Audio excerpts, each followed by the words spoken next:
All right. Welcome back to the subscriber game from Down Under. I always think about when an Australian person is talking, I think like they just have like an going on. Welcome. Welcome, everyone. Everyone. It's getting worse the more I do it. Holy crap.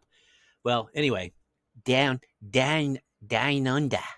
I just picture this guy with a beard and maybe a knife and some kind of straw hat,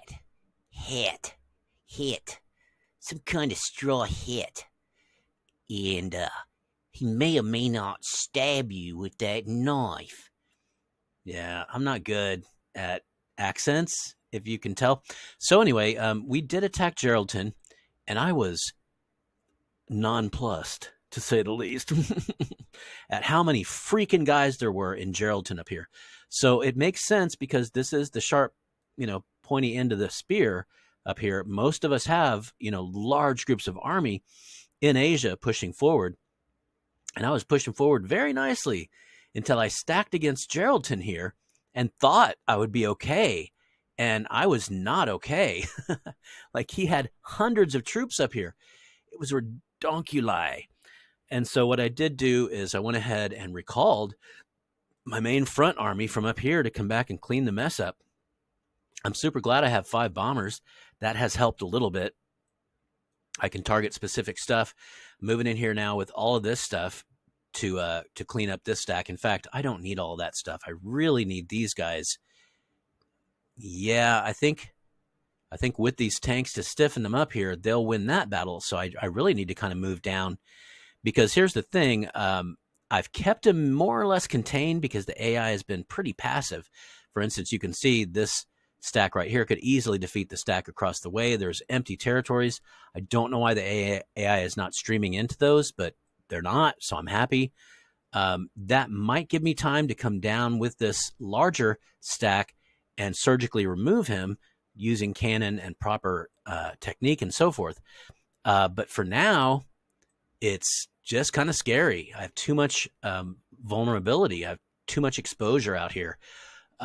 This is a big stack right here with a heavy tank and 30 infantry. That's the kind of thing that Geraldton left behind for us to deal with. Thanks, buddy. Again, I do hope everything's okay with him personally, but this sucks. Like, this completely derailed my northern expansion. Like, I had to recall everybody from the front, which, again, is fine. It's not the end of the world. I can deal with this, and if I can do it right, I will expand my Asian territory quite significantly. Again, we're dealing with him here, and we're dealing with him on the island. And right now, I'm dealing with him on the island by myself defensively. That's all. That's all I'm doing is just fighting a defensive war over here. I really should build one cannon. I'll build it from the level 4 factory so that it'll come to me in a day.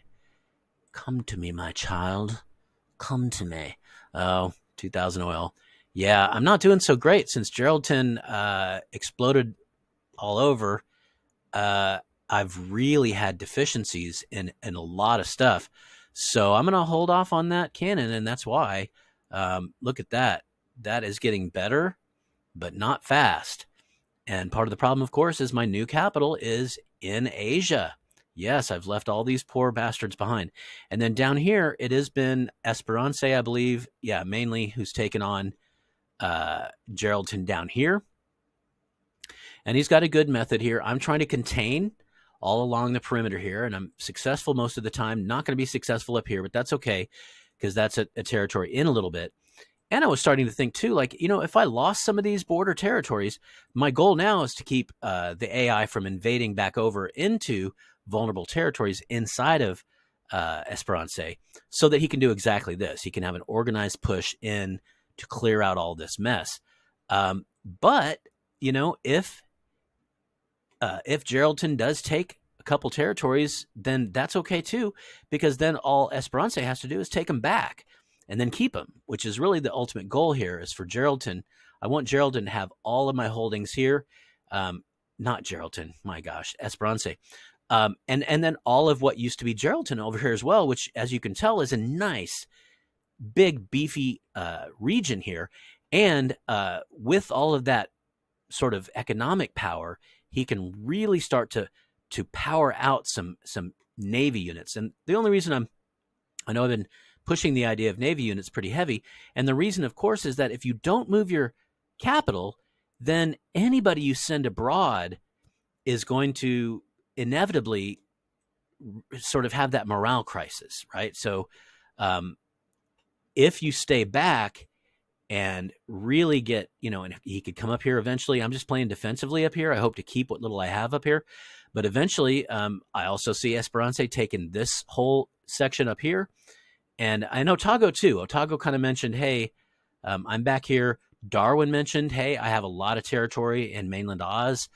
I'm not really ready to give it up to others, and I don't blame him because, at least half of his territory is on mainland Oz, whereas that's really just not the case with me. I've done a lot more conquering up here. If I can handle Geraldton, which I think I have this handled here. These guys are coming in with a cannon and 18 guys. They should be able to clear this out. And the bombers, of course, are attacking in there too. Been nice to have those boys. Thanks, boys. I see, like, I get my British, like, Cockney accent confused because, so it really is interesting. So as an American, we're part of this colonial phenomenon that's happened all over the world. So you've got, you got Australia, and they have what sounds to us like kind of a British accent. There's similarities to a British accent, but definitely its own thing. And then there's New Zealand, and I don't even know. I don't even know. They say no instead of no.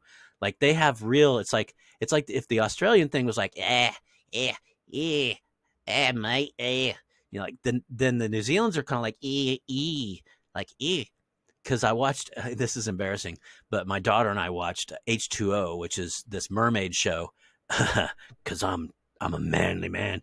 But we watched this mermaid show together. It's like these three teenage girls become mermaids. And it's from New Zealand. So like I got to see a lot of that accent, but I still can't do it because what I just did was half British and half Australian. Oh my gosh, I'm so bad. But it's cool to see all these different accents. And then, our friend, The Power of Us, who runs Just 1914, another YouTube channel that is dedicated to this game, he has a South Indian accent. And I was trying to figure out what it was because I could hear British in it because, of course, the British, colonized India for whatever, 150 years. So the English that is spoken there has a bit of a British accent to it. But then it also has accents from the languages there, which, Hindi and I think maybe Farsi. But it's such a like, one of the things about the Indian accent is that you can almost picture your head wobbling from side to side as you speak of it, because it's such a neat, and I feel like it does sort of center around the fact that there are ghosts, there's an ancestry of the native languages there coming through the English, which I just love. I think is so cool. So yeah, I mean, you have Indian English, you have Australian English, you have New Zealand English, you have British English, and then within Britain you have various classes all the way from the posh to the Cockney, and we as Americans, like, we're just fascinated by the whole thing. Like, it's just really cool. Like, it's cool to hear, you're used to the way you speak English, and then you hear these other variations. And of course, in America, we got the South. So you got people down in like South Carolina, and it's like their mouths stop working. Like the mouth don't want to go ahead and say the whole word. Like, so you might just say part of the word.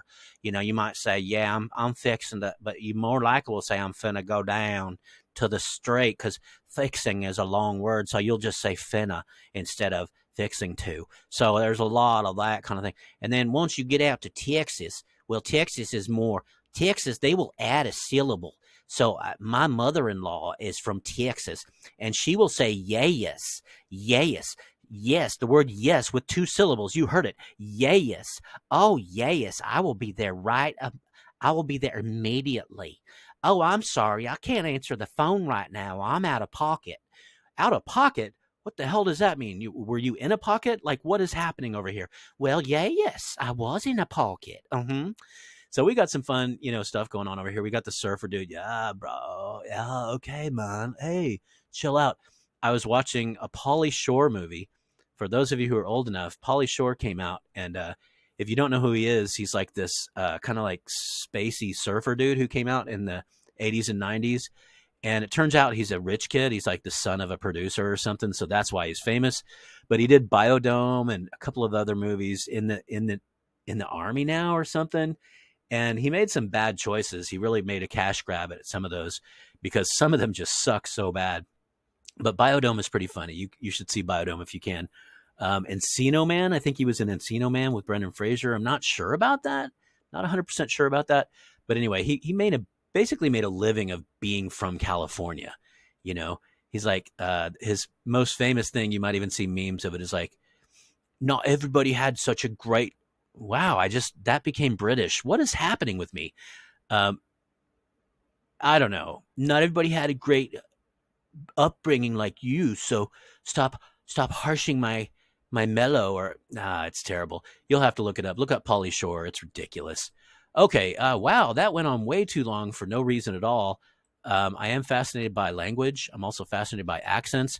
Oh yeah, I did want to show you what's going on down here. I'm grabbing some land down here in this whole Indian sort of central northern Indian push here that's happening. That's great news. You can see that Java has really become a beast here, which is great, and we knew he would too, because his home base is so close to here. He was able to really stream in the troops, and so he's been stepping up to the plate and really doing a dominant game here. Darwin, of course, just keeps on dominating. That's just the nature of the beast, man. He just keeps on kicking ass. Over here, we do have South Borneo, and over here as well, South Borneo. So South Borneo is also making a name as well, taking all of Japan and all of the associated islands from there, moving north as well. So good stuff, guys. It's going well here. Geraldton continues to be just a pain in the buttocks. And, even in death, he haunts us. But that's okay. We're going to clean it up. We're going to take care of it. I think by the end of the day, I will have more territories than I started with, but I lost a lot of guys. I lost a lot of infantry. Let's just check and see. Geraldton, blue and red, me, white and red. It is a good idea. Here we go. This is great. It's right here. This is our war. So let's just see how well I've done. I'm scared. I don't think I've done well at all. So I've lost 509,000. He's lost 455,000. And in large part, it's because I didn't know he had that much stuff there. Like in this just one little section, you saw I had every single territory. I had about 20 guys in each territory. And then I had, artillery supposedly intelligently spaced between them, ready to rain in on them. And there was too much stuff. And he overwhelmed my infantry and then came after and killed my cannon. And it was really a massacre. It was not good at all. You can tell I did attack in and take some stuff. He attacked back out and took some stuff. So at the end of the day, I really do hope, though, to claim most of this stuff back. And that would be nice. That'll give me a nice wide sort of territory here from which to launch further northward assaults. So, all right. Thanks for checking in, guys. This is our subscriber game. It's been going for some time now, and it's been a lot of fun. We're keeping on going. We're not going to stop. I am going to go ahead and get some oil while I'm off cam here. But other than that, yeah, that's about it. All right, guys. Thanks for checking in. Adios, amigos.